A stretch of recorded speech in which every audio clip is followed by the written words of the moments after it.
ಸಾರ್ವಜನಿಕ ನವರಾತ್ರಿ ಶ್ರೀ ಶಾರದೋತ್ಸವ ಸಮಿತಿ ಉಳ್ಳಾಲ ಹಾಗೂ ಶ್ರೀ ವೀರಾಂಜನೇಯ ವ್ಯಾಯಾಮಶಾಲೆ ಉಳ್ಳಾಲ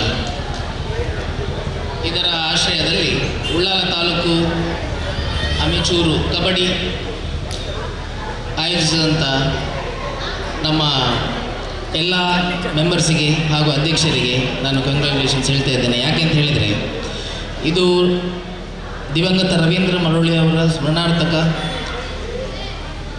ಫಂಕ್ಷನ್.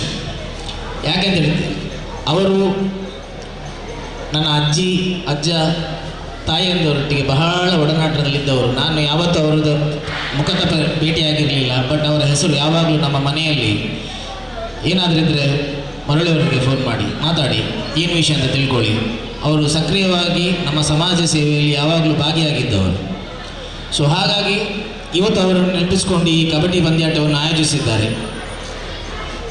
ಎಲ್ಲರಿಗೂ ಇದು ಸಂತೋಷದ ವಿಷಯ. ಯಾಕೆ ಅಂತ ಹೇಳಿದರೆ, ಇಲ್ಲಿ ಮಾಡಿದ ಪುಣ್ಯ ಕೆಲಸ ನಾವು ಪದೇ ಪದೇ ಯಾವಾಗಲೂ ಅವರ ಬಗ್ಗೆ ಜ್ಞಾಪಿಸ್ಕೊಳ್ತಾ ಇರಬೇಕು ಅಂತ ಹೇಳಿದಾಗ ಅದೊಂದು ಇನ್ಸ್ಪಿರೇಷನ್ ಆಗಿ ನಮ್ಮ ಯಂಗ್ಸ್ಟರ್ಸಿಗೆ ಮುಂದೊಂದು ದಿನ ಅವರು ಕೂಡ ಯಾರಾದರೂ ಒಬ್ಬರು ಬಂದು ಒಂದಾದ ಮೇಲೆ ಎರಡಾದ ಮೇಲೆ ಮೂರು, ಹೀಗೆ ನಾವೆಲ್ಲರೂ ಬಾಂಧವ್ಯತೆಯಿಂದ ಒಟ್ಟಿಗೆ ಬದುಕಲಿಕ್ಕೆ ಕಾರಣ ಆಗ್ತದೆ. ಸೊ ಹಾಗಾಗಿ ಇಲ್ಲಿ ನನ್ನನ್ನು ಕರೆದು ಸನ್ಮಾನ ಮಾಡಿ ನನ್ನನ್ನು ನಿಮ್ಮ ಜೊತೆ ಸೇರಿಸಿಕೊಂಡಿದ್ದಕ್ಕೆ ನಾನು ಆಭಾರಿ. ಹಾಗೂ ಸಮಯದ ಅಭಾವ ಇರೋದ ಕಾರಣ ನಾನು ಜಾಸ್ತಿ ಮಾತಾಡಲಿಕ್ಕೆ ಹೋಗೋದಿಲ್ಲ. ಸೊ ಇಲ್ಲಿ ಎಲ್ಲರಿಗೂ all the best. Teams all the best. ಸೋಲು ಗೆಲುವು ಇದ್ದದ್ದೇ, ಬಟ್ ಟೀಮ್ ಸ್ಪಿರಿಟ್ ಯಾವಾಗಲೂ ಇರಲೇಬೇಕು. All the best. Thank you.